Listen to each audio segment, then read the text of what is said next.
Hello. I hope everybody's doing good today. Are you ready for another segment of this story? You know, a lot of times people feel like romance stories are very shallow, but I think you're going to find that this one's not. The characterizations run deep, and I think that I did a good job in being able to make these characters very distinct and yet real to life with their needs. So let's get started and part two and see what you think. All right, here we go. Victoria retrieved the report she'd scattered. Moving back to the front of the desk, she positioned the folder on its surface and faced her father. To her surprise, she was not the focus of his interest. From the direction of his steady gaze, something behind her had preempted his attention. An intense, itchy sensation began skimming along the surface of her arms. At the same time, the air thickened and crackled with concealed energy. Icy fingers of intuition crawled down her spine. Something dangerous lurked behind her. Ridiculous, she whispered, then turned to prove her assertion. An icon of masculinity leaned against the marble column framing her father's office door. At first impressions, he appeared as hard as the stone he complimented. An illusionary study of darkness, silhouetted in stark contrast against the cold, white marble supporting him. Everything about him was black. Only the nut brown color of his skin and the whites of his eyes softened the vignette. He was definitely the source of energy abrading her nerves. His self-assured pose indicated she'd intruded on his domain instead of the opposite. The tingling sensation moved from her arms to her neck as he took an overlong length of time scrutinizing her. That he found her lacking in some way was obvious from the angle of his condescending brow. Any other man, having garnered her attention, would have the good manners to introduce himself, but not this one. She knew his type. Wall Street certainly had more than its fair share of them. Men who were not satisfied with being good at making money, but relied on their good looks and gender to set themselves a notch above every female in their hallowed domain. When his inventorying gaze began to map her body, she was more than annoyed. Ignoring him was not going to be an option. For the millionth time, she deplored her 5'3" stature. Why couldn't her fickle genes have made her a tall brunette with battle-brown gladiator eyes? Men never challenged women with gladiator eyes. She lifted her chin and used her boardroom voice. I'm sorry, but we're not quite through here. If you'll step back into the reception area, Mrs. Temple, our receptionist, will make you comfortable until Mr. Ballard is free. Her father cleared his throat and shot her a look questioning her sanity. Getting to his feet, he came around his desk and stepped between her and the intruder. Victoria, this is Rashid Davar. Rashid, this is my daughter, Victoria. Rashid was just leaving when you came through the door. In your haste, you didn't see him. Victoria trained her eyes on the inky black tie at the man's throat. She didn't want to see the smug satisfaction she knew would be in his eyes. However, she could not just stare at his throat for the next hour. She needed to do something to salvage the absurd situation. Deciding on her course of action, she crossed the space between them, extended her fingers for the customary handshake, and pasted an obligatory smile on her frosted pink lips. Please, excuse my rudeness, Mr. DeVar. I am, of course, pleased to meet you, she said in a tone her etiquette teacher would have approved. An awkward silence prevailed as she waited for a reply which was not forthcoming. When he pulled away from the marble column and straightened his stance, she realized she'd moved too close. 6 foot plus of dominant male towered over her, forcing her to bend her head further and further back to make eye contact. She ordered her feet to stay put, but returned his implacable look with one of her own. Embarrassing heat crawled up her neck. The extension of his rudeness seemed to have no end as his unending silence threatened to swallow her. Without further thought, she shoved her tongue into action. For some reason, Mr. DeVar, you seem to have a problem talking with me. Therefore, to end this impolite silence, I'll leave you to talk with Mr. Ballard. She pivoted to the right with the precision of a drill team cadet. Her lips curled in a gleeful smirk. Dismissing him gave her an immense satisfaction. Behind her, a sharp exhalation sizzled from his lungs. 1 second later, a masculine hand grasped her wrist, halting her forward movement.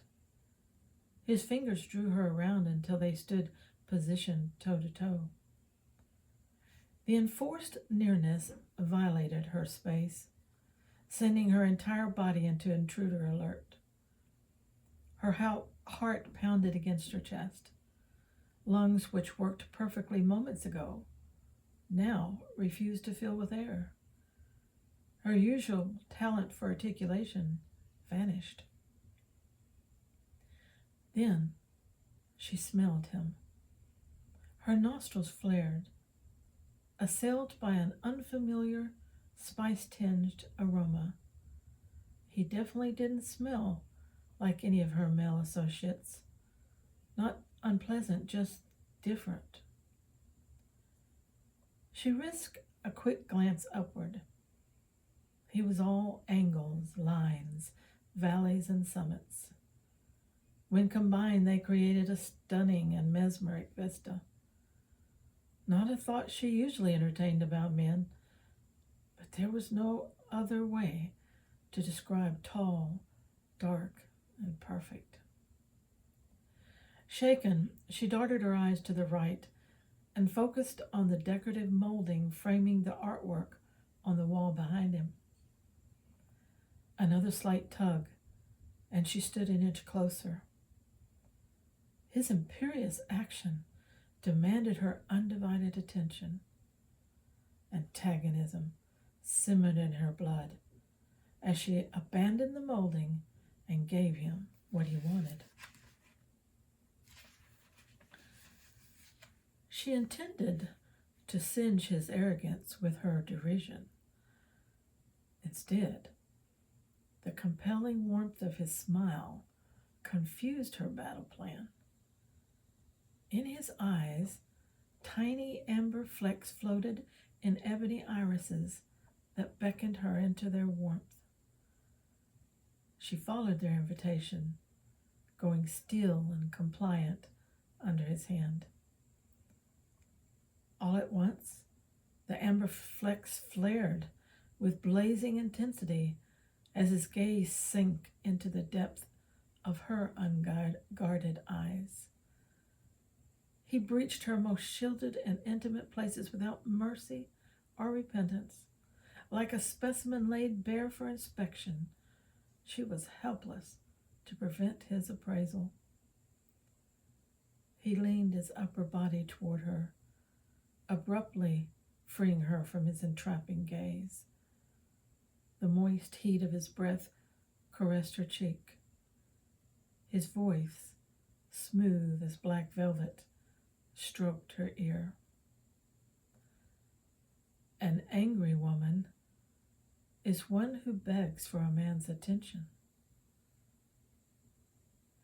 The need for escape flashed like lightning across the synapses of her brain.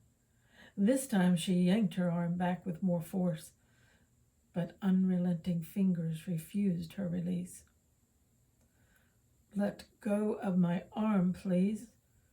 The pleading tremor in her voice angered her beyond bearing. How dare he do this to her? His smile sent shivers down her spine. It mocked her and sent a clear message. He was the one in control, and there was little or nothing she could do. We have not concluded our introductions. I desire you to stay a little longer." Victoria spun her head toward her father. Was he going to do nothing? The shocked expression in his eyes mirrored hers. He remained speechless. She would have to deal with this insane person herself. She squinted through tightened eyelids, giving the lunatic a frozen stare as she searched for a withering retort. "Mr. DeVar, are you completely demented? Who do you think you are?" He smiled, as if she just handed him the keys to the kingdom. "At the moment, I'm simply a man attempting to repair a momentary lapse in good manners." "Well, I don't need or require an apology." "I think you are mistaken. You are obviously a woman who requires a great deal." His calm reply made her want to scream. From somewhere in her childhood memories leapt a sudden urge to hair-pulling. If he kept this up, she might just be reduced to the playground tactics. Then a more sickening reality dawned. To effect a dignified retreat, she would have to pacify him. "Fine. I accept any and all of your apology. Now I have an appointment and I don't wish to be late." Rashid's hand loosened its grip. His fingers uncoiled one at a time until she was finally free of him. She repressed the urge to flee and took 2 dignified steps backward. The hated hand which impeded her just moments early reached in her direction. "There is a slight redness on your arm. I have imprinted my touch on your skin. If I hurt you, I most humbly beg your pardon." To be honest, he hadn't hurt her at all, although the ideal of him begging was one she could warm up to. Not dignifying this apology with an acceptance, she turned and walked away. Exiting her father's office, she stalked across the reception area and entered her own, slamming the door behind her. Its solid mahogany surface lent her strength as she used it for a prop. Another 5 minutes in his presence, and she'd have been reduced to tears. She would admit to being afraid of him if the mere thought were not abhorrent. Not afraid in a physical sense, but on a much deeper level. He was too tall, too dominant, and touched something in her which was shockingly sensitive. What do you think so far? What kind of situation was that? How would you have reacted? What would you have had Olivia do differently? Kind of interesting, isn't it? Okay, let's pick up the next part. Rashid watched Victoria exit in thoughtful silence. No woman had ever dismissed him. In his world, women were gentle creatures whose courteous manner, founded on deep respect, never faltered. He reminded himself of the fact he was not in his world. Here, this woman could rebuff him without consequence. He mused, what would it cost him to own such a woman? Tempering her independence would take patience. Softening her aggressive nature would require a great deal of restraint. A surging desire pooled in his blood. It would cost him much to strip away her layers of resistance, to unveil the secret woman of the heart. She would not yield easily. But he was not a fool. Besides her vulnerability, he knew exactly what tempted him. Her defiance excited and challenged him. Some part of him wanted not to subjugate her spirit, but to hold the reins. Possibilities spun and collided in his head. Was he actually contemplating the unthinkable? She was a contradiction to everything he considered acceptable. Why was he entertaining an unwise and unreasonable desire? Lacking a satisfactory answer, he bowed to a set of favorable circumstances. He could entertain such a desire because it was in his power to obtain. After all, had not her father just offered her to him? At an early age, he had acquired a nation and the power to command. He liked getting what he wanted. As the tenacious winds sculpted the sands of the desert, he also shaped his world. He saw no reason to change now. He would have her because he could. Quarrelsome or not, she would belong to him. Anticipation softened his lips as he walked toward Jacob to solidify his decision. I have reconsidered your proposal, Jacob. I will accept both the Bashan land and your daughter. Rashid wasn't sure whether the tentativeness in Jacob's handshake was due to his physical weakness or sudden indecision. So he added, your daughter will be safe within my household, and her future will be secured. Are you sure? Doubt lurked in the quivering tremor of Jacob's voice. Perfectly. May I ask why you've changed your mind? Rashid contemplated Jacob's question. He was not accustomed to having explained his decisions. Perhaps the man wished to withdraw his proposal. A jagged edge of annoyance sharpened his words. I did not seek you out. You chose me. Is it not sufficient that I have agreed? Do you wish to withdraw your offer? No, the offer stands. Then consider our agreement sealed. Victoria knew she was surfacing and fought to stay in her dream world. The warm, sweet nothingness of sleep cocooned her in its cradling embrace. Far too pleasant a feeling to give up easily,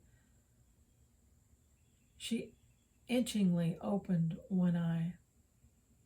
She let the other follow at its own leisurely pace. A soft yellow sheet caressed her body, while the sun edged its way through the slatted window blinds, striping her with light. Its golden color reminded her of the amber flecks in Rashid's eyes. The memory and its resulting humiliation were enough to shatter the tranquility of her morning and remind her of where she was. Applewood, a privately run orphanage, had become her secret sanctuary these last few months. It was a small institution which cared for children with special problems and needs. Considered misfits by most prospective parents, the majority of the 83 children at Applewood would never fulfill their dreams of having a family of their own. As a young girl of 12, she'd lost her own mother. No doubt this was why she developed an instant kinship with the children of Applewood. The developing image of her mother stirred an old memory of guilt. If she hadn't insisted on taking ballet that summer, her mother would not have been driving her to practice. She would still be alive, along with her baby brother. The son her father always wanted would now be a thriving young teenager, and she would not have spent her life trying to make up for his loss. Her initial visit to Applewood resulted from a business venture to secure a real estate acquisition for her father's firm. At first sight, she'd fallen in love with the 3-storied building of English Tudor design. Flowers bloomed everywhere, and English ivy loyally clung to the grayish stone entryway. The arched entrance opened onto an inner courtyard.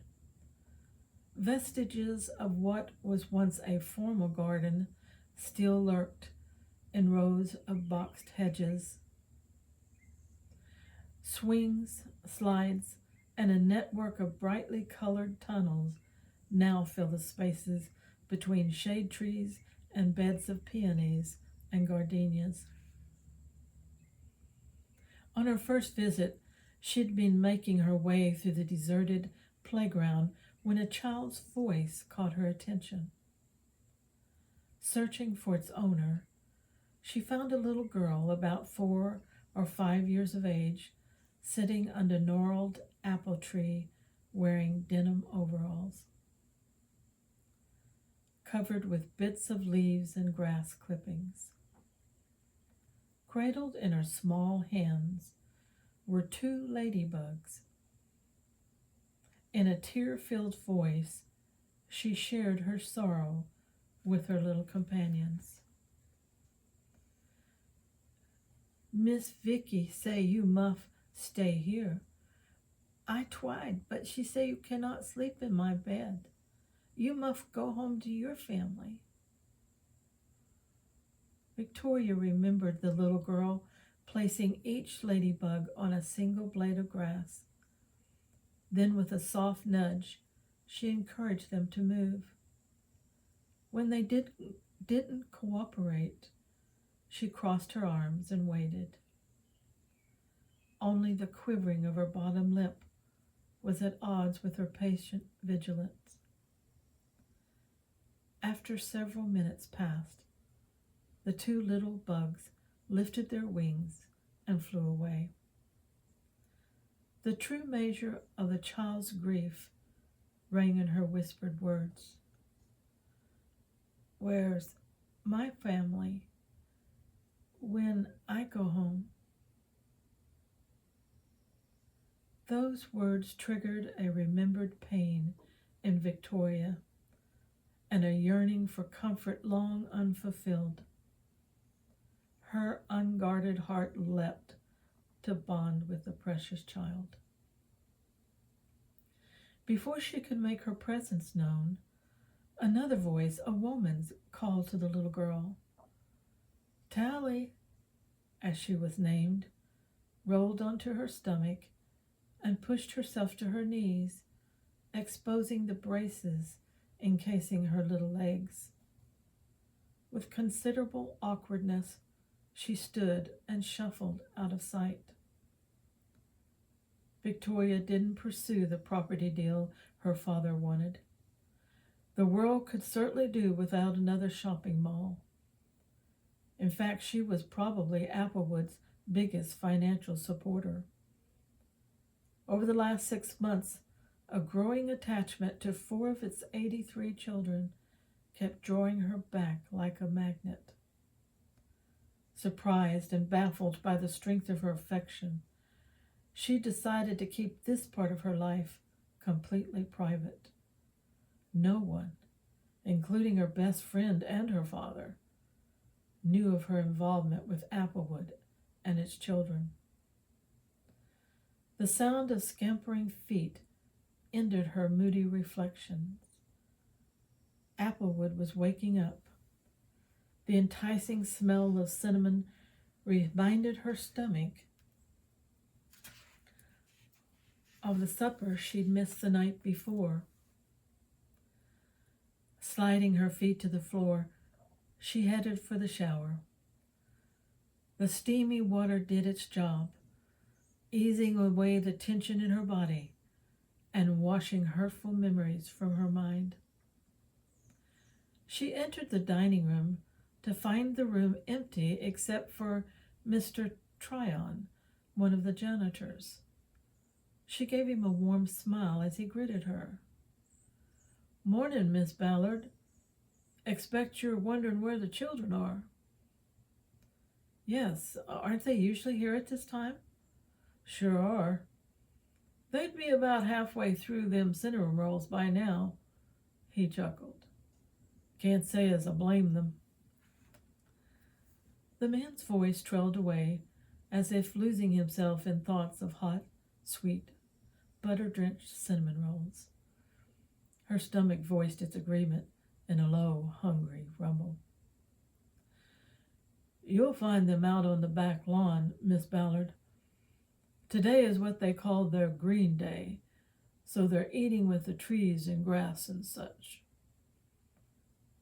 Victoria wasn't sure she understood what Green Day meant, but at least she had a clue where the children were. "Thanks for your help, Mr. Tryon. I'll just head in that direction." "Sure thing, Miss Ballard. You'd better hurry, though. Those little ones can eat a mountain of rolls before the dew dries." She made her way down the back corridor of the building and stepped out onto a massive lawn where a breakfast picnic was underway. White bath towels served as sitting mats for 80-plus children, who, by the sound of laughter, were enjoying their picnic with the vegetation. Tally was the first to spot her arrival. Her shouts of "Toria, Toria," shook the leaves on the grove of birch trees surrounding the lawn.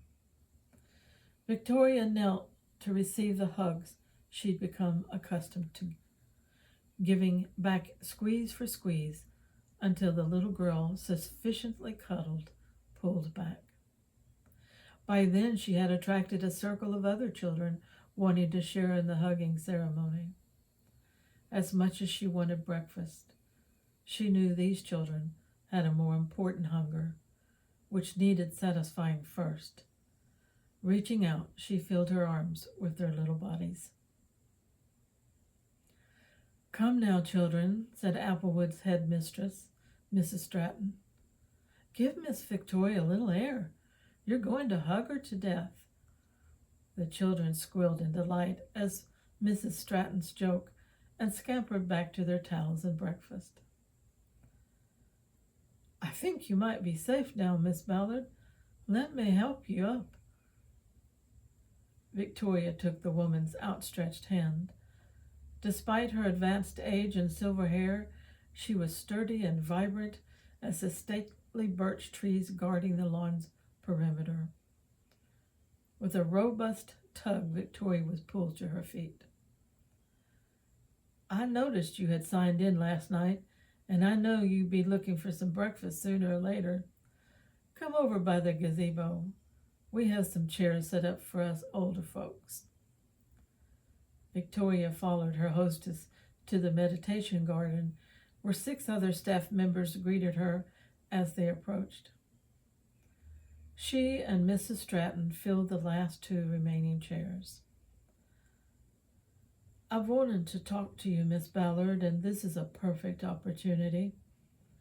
You've been so good to the children, and your financial support has enabled us to make several needed repairs, improvements to the infirmary and the kitchens.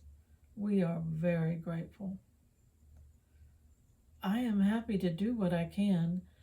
You know, I fell in love with this place when I first came here. Anything I do is small in comparison with what you and your staff accomplish. I don't wish to be presumptuous, Miss Ballard, but I've noticed your particular interest in 4 of our children. This is what concerns me and why I'm taking this opportunity to talk with you. The 4 children I speak of are beginning to see you as their exclusive property. Are you aware of this? Yes, I am. Does that present a problem? Well, a child, especially an abandoned or orphaned one, can sometimes put their own implication on simple acts of kindness. They tend to make more of a gesture than is really there. I don't wish to see these children suffer another loss. You need say no more, Mrs. Stratton. I understand what you're trying to say, and this is my fault for not discussing my intentions with you earlier. I don't wish to make excuses, but I have only recently made a decision myself. Perhaps I could come by your office tomorrow morning and discuss this at length. You would be most welcome. Now I've taken enough of your time and kept you from your breakfast. You join the children, and I'll talk with you tomorrow. Well, that's an interesting setup, isn't it? Who knew someone like Victoria, powerful New York banking executive, would be attached to 4 orphans and an orphanage? Wow, this is kind of a different side of her personality altogether. I wonder what will come of it. Well, let's see what Rashid is doing.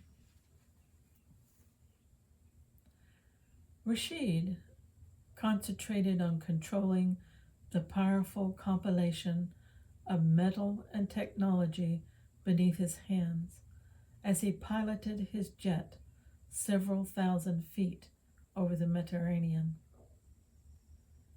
He wished controlling his chaotic thoughts were as easy. A woman who only yesterday was no more than a reoccurring image now laid siege to his life.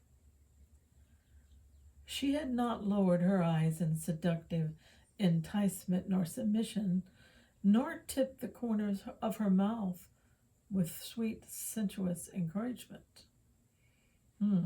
On the contrary, the diminutive blonde beauty with flashing azure eyes challenged him with the boldness of a man. Regardless, she was but a woman, one he could not entrust to another. Bedouin blood raced through his veins and flared red hot like the desert sunset on the horizon before him. He banked the jet. It shuddered as if in resistance, then surrendered to his touch. was it not the same with a man and a woman? Acquiring a wife was the last thing he had expected when accepting Jacob Ballard's request for a business meeting in New York. Now, sealing that marriage agreement was the driving force behind his every thought. He'd left the arrangement in Jacob's control, with one stipulation of his own: speed. Jacob requested 6 weeks. Rashid gave him 3. We'll end it there for this session. Things are beginning to boil a little bit in this pot. Let me know what you think. And thank you so much for hanging in there with me and listening to part 2 of my story. Thank you so much, and I'll see you again later. Meantime, stay romanticized. Bye-bye.